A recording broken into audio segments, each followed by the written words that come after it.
One of my investors and longtime board members, Fred Wilson, has a very pithy description of the job of a CEO. And he says your job is three things. One is to create the strategy for the business, the vision for the business, and to communicate it. The second is to build a team and to ensure that the organization has the talent that it needs to succeed.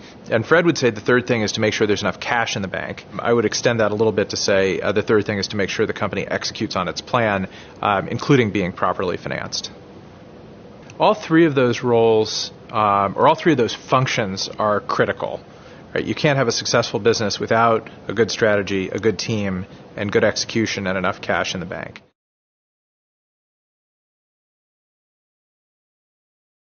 In the early days of a business, there are very few people that are going to be capable of generating the vision for the business or setting the strategy for the business other than you, maybe a close partner as a co-founder. So setting that vision is important, but I think even more important than that is being able to articulate the vision and communicate the vision in a way that's going to translate, that's going to make sense to all the different constituencies or stakeholders in and around your company. And that tends to be sort of three broad buckets: your team, your customers, and potential investors or shareholders.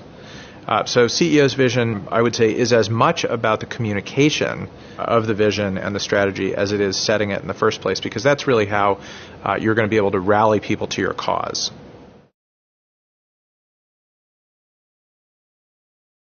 The CEO's role around talent and around human capital, I would say, ends up being two different things. One is around selection and the other is around motivation. And there are lots of different pieces of each of those things.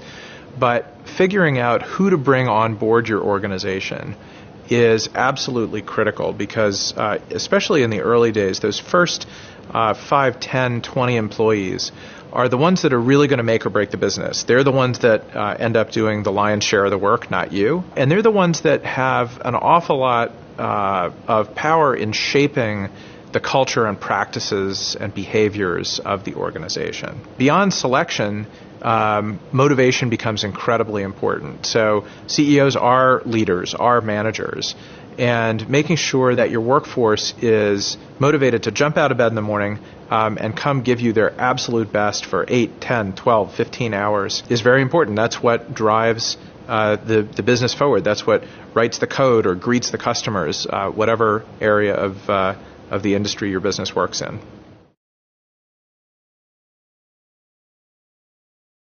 Execution is linked directly to the motivation of people in the organization, and it's directly linked to the strategy you set as well.